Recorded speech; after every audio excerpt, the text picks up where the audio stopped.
Bonjour à tous, je suis très heureux de vous accueillir aujourd'hui pour la deuxième édition d'APC Views.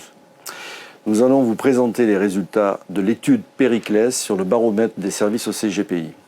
Dans un premier temps, c'est David Farcy qui vous présentera les résultats de cette étude et ensuite avec Patrick Ganancia, nous commenterons ces résultats et nous échangerons sur les tendances du marché.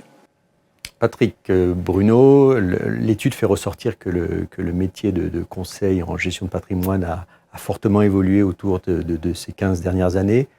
Pouvez-vous nous préciser ce point? Quelles évolutions vous avez constatées? Merci David pour cette question. Effectivement, le métier de conseil en gestion de patrimoine a beaucoup évolué au cours des 15 dernières années. En fait, on peut dire qu'il se dégage trois grandes tendances de fond, Patrick. Ces tendances sont d'abord un renforcement des obligations réglementaires à nos métiers de conseil, que tout le monde a pu constater. Un élargissement, deuxième point, un élargissement de l'offre produit, une nécessité d'élargissement de l'offre produit, avec notamment l'arrivée du private equity de manière généralisée.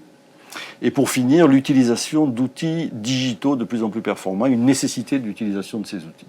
Et on constate aussi que sur le fond, notre profession attire de plus en plus de professionnels, souvent des professionnels de la banque ou du monde de l'assurance, qui décident de se mettre à leur compte, souvent au démarrage sur des structures petites de 1, 2, 3, 4, 5 personnes, qui restent très majoritaires dans notre profession. Et puis de l'autre côté, on a donc de nouveaux professionnels, et puis de l'autre côté, on a un phénomène qu'on connaît tous maintenant de consolidation, avec une bonne dizaine de groupes qui ont envie aujourd'hui de faire en sorte que des professionnels se rejoignent pour partager ensemble leur savoir-faire, leur fonds de commerce et un avenir capitalistique et entrepreneurial ensemble. Et en plus, c'est une nécessité d'avoir des outils performants ou de rejoindre des groupements ou des plateformes de manière à pouvoir avoir du temps. Ce qui est le plus nécessaire pour le CGP, c'est d'avoir du temps à consacrer à son client. C'est ça le plus important. Sans aucun doute. Merci Patrick, merci Bruno pour cet échange et ces premiers retours. Une deuxième question, avec l'évolution des outils et services, la digitalisation, le partage des données, les fournisseurs sont à même de fournir plus de services au CGPI. Qu'en pensez-vous? Y a-t-il des attentes particulières sur ce point? Merci David. En fait, la data n'est pas finalement le point essentiel. Aujourd'hui, notre vrai besoin, c'est que les opérations soient enfin 100% digitales.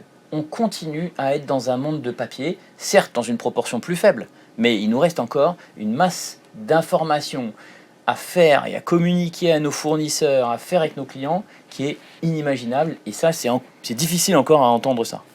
Bien sûr, Patrick, ça c'est effectivement le point incontournable. Il faut rendre la relation avec les fournisseurs totalement digitale. Mais ce qu'il ne faut pas oublier, c'est que comme un client a besoin d'avoir un outil digital performant, mais il a aussi besoin d'avoir un conseiller.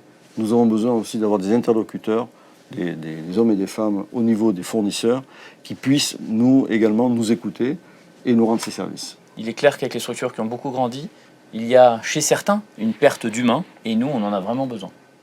Il est vrai, pour conclure, disons que le défi d'aujourd'hui et le défi donc pour demain, c'est pour les CGP que nous sommes de faire la distinction finalement entre un fournisseur et un partenaire, parce que je pense qu'il y a vraiment deux catégories aujourd'hui, à chacun d'entre nous de faire la distinction, et ensuite d'aller beaucoup plus loin pour préparer les services que demain on a besoin d'apporter à nos clients. Parce que je pense que c'est essentiel, on a parlé de digital, on parle de data, on parle de plein de choses, de nouveaux produits aussi, mais il faut inventer la relation que l'on aura demain avec nos clients, en gardant l'humain au centre de tout, mais il faut que les partenaires viennent nous aider à aller encore plus loin. On va continuer avec toute l'APC à essayer de vous apporter de manière sous forme vidéo de plus en plus de contenu dans les prochains mois. Merci David et toute l'équipe de Périclès, merci Dorothée d'avoir organisé cette émission et merci à Bruno d'avoir été co-présentateur. À très bientôt. À bientôt.